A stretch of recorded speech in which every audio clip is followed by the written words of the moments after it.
Well, it's officially springtime in Minnesota. I think it's over 50 degrees, maybe 52 or 53, which means no more coats in Minnesota. We just got pummeled with 9 inches of snow on Tuesday, Wednesday, but it's already melting. So I'm here talking to you today just because there's a lot of activity and chatter online about people that are buying chicks this time of year, or people that want to get into chicken raising because of the cost of eggs. The avian flu has disrupted the supply chain, and now egg prices have gotten very expensive.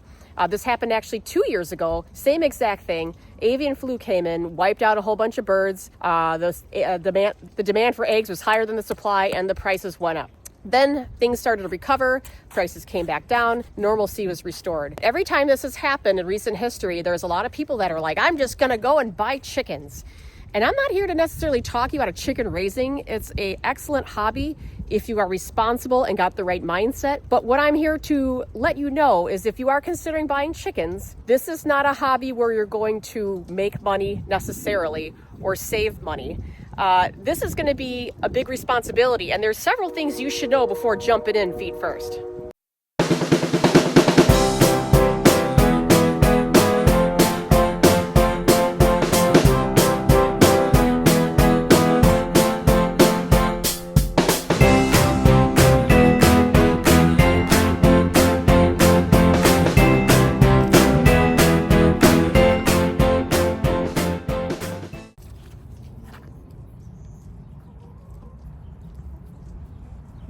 What do we got there, Kens?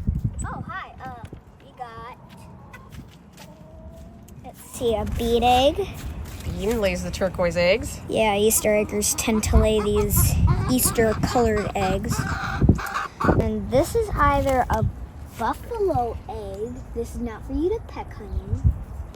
Or a pot pie egg. Yeah, the other three would lay brown eggs. We can never... Yeah, bean doesn't lay such as a big egg. Okay. Now, the first thing you should look into before you buy chickens, there's actually quite a bit you should read up on before you actually make the purchase, is checking with your city regarding chicken regulations. Some cities don't have any. Some cities have a complete ban on chickens themselves. Some have a limitation, like ours, you can have up to 4. You need to check with your city on that.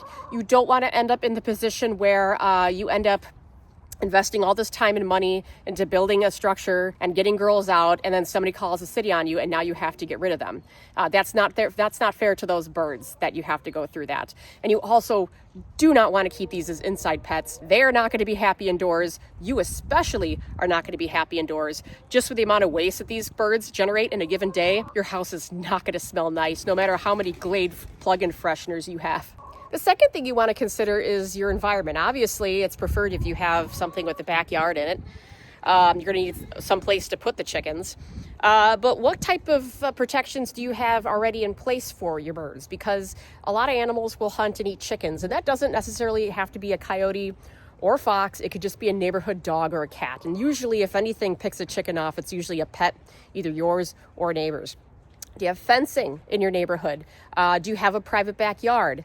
You got to also consider if you have neighbors. Are they going to like the fact that you have chickens? Your chickens are probably going to escape into their backyard at least once. Or maybe they have a rowdy dog and you're afraid about that. You have to take those things into considerations. Just because you get hens also does not mean that these girls are going to be quiet. Everybody assumes that roosters are the noisy ones. These girls can get downright rowdy.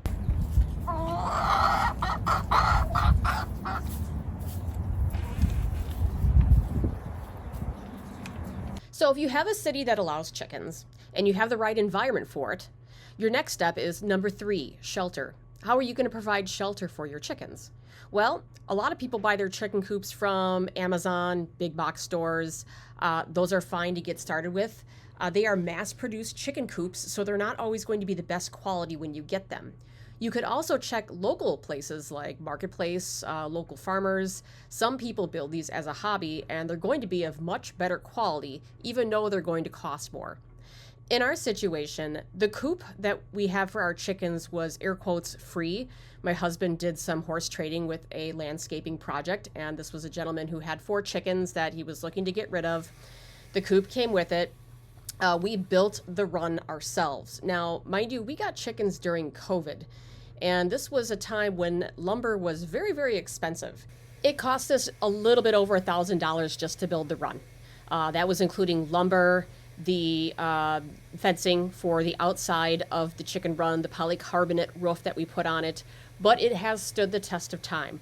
Now I have a more in-depth video that shows how we designed our chicken run, how we heat our chicken coop, and all the modifications that we have made to our chickens' living quarters since we've got them 3 years ago. More in-depth video is linked in the comments if you guys want to learn more about how we did with that. I decided that just for the sake of brevity, I would just keep this short and sweet. Number 4 is food, and I'm not going to spend too much time on this topic just because it's pretty much self-explanatory. If you have a pet, you have to buy it food, and it's a reoccurring cost.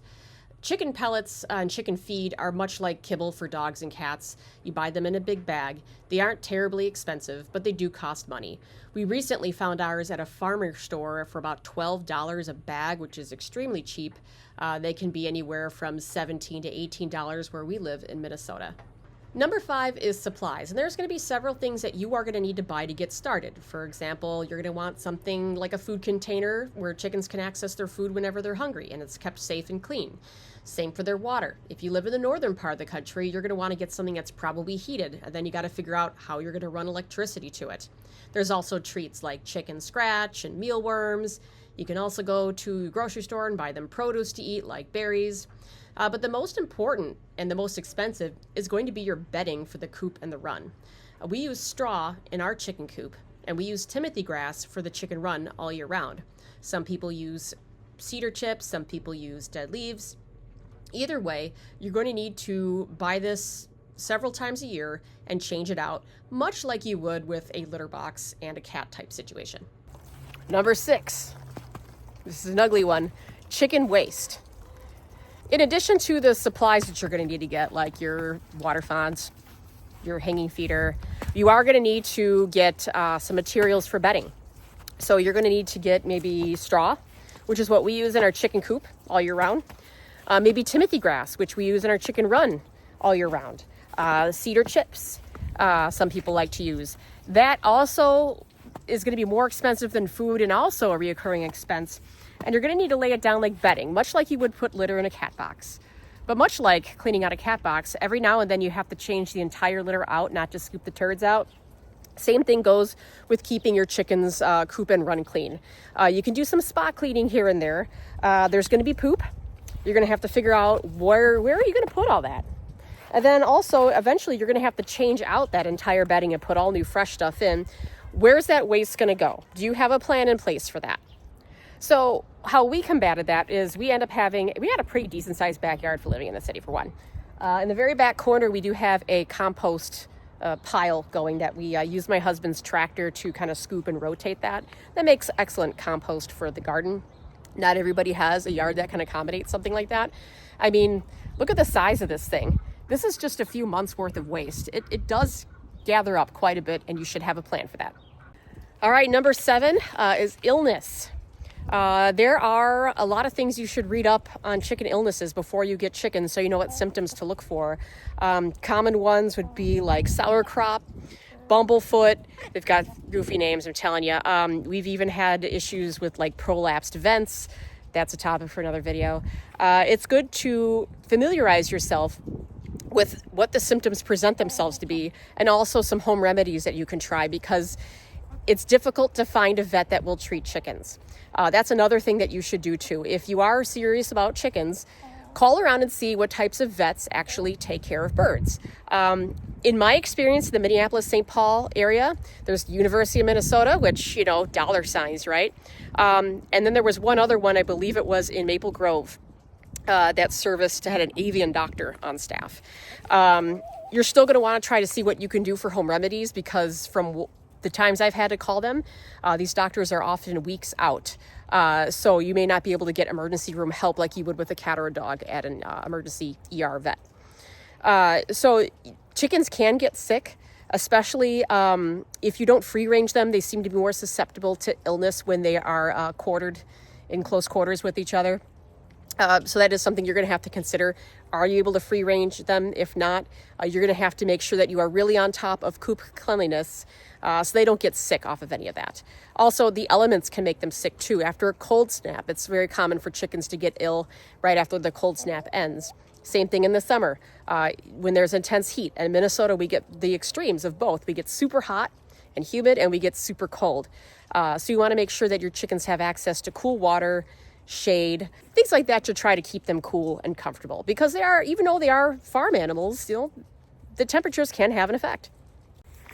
It's even better if you try to get a network established before you get your birds. Start joining some chicken groups on Facebook or social media. Start familiarizing yourself with people who have chickens. You may have friends or family that have chickens. Sit down and talk with them. They're going to be your best lifeline when things start to go wrong on what you should do. Talking to a real person is very beneficial. You're never going to get anywhere asking Google's Gemini. You can't even trust that AI stuff right now. Social media, I've done it, and you're going to get every single answer, and you're going to get conflicting answers, and you're not going to know which end is up. Making sure that you have some people in your corner for when things start to go wrong, that's going to be your best ally. All right, and finally, as with any animal owner, call it a pet owner, you're going to need to ensure that your animals have a quality of life, the best to your ability. Now, you may not have 40 acres for your chickens to run on. I sure don't.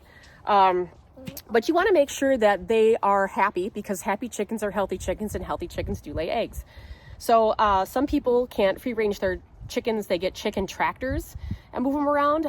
Those are fine, although in the winter it's very hard to if you got snow. Chickens actually need bare earth to comb through. They don't really like combing through the snow if they can help it.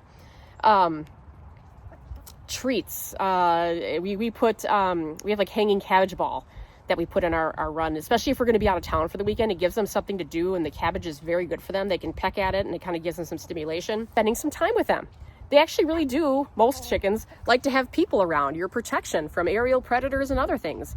Other animals are going to stay at bay when you're around, and they know that. Plus, they start to associate you with food, and my chickens, whenever I open the back door, they come running.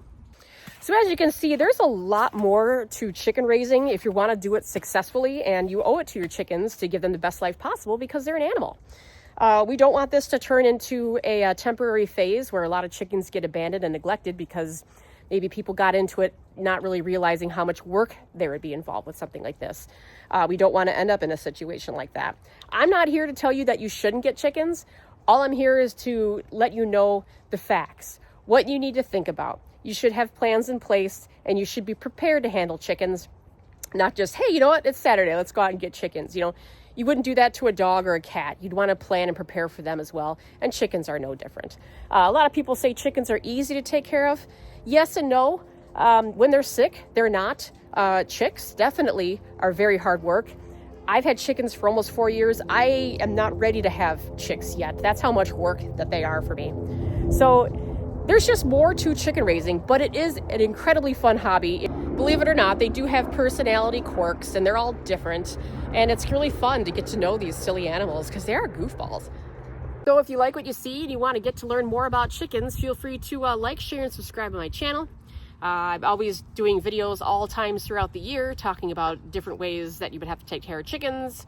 And my bulldog's looking at me through the back door because she wants to walk because it's super nice outside, so I gotta run. But make sure to stick around and keep watching, guys, because there's always something going on, going wrong at my house. Have a good one.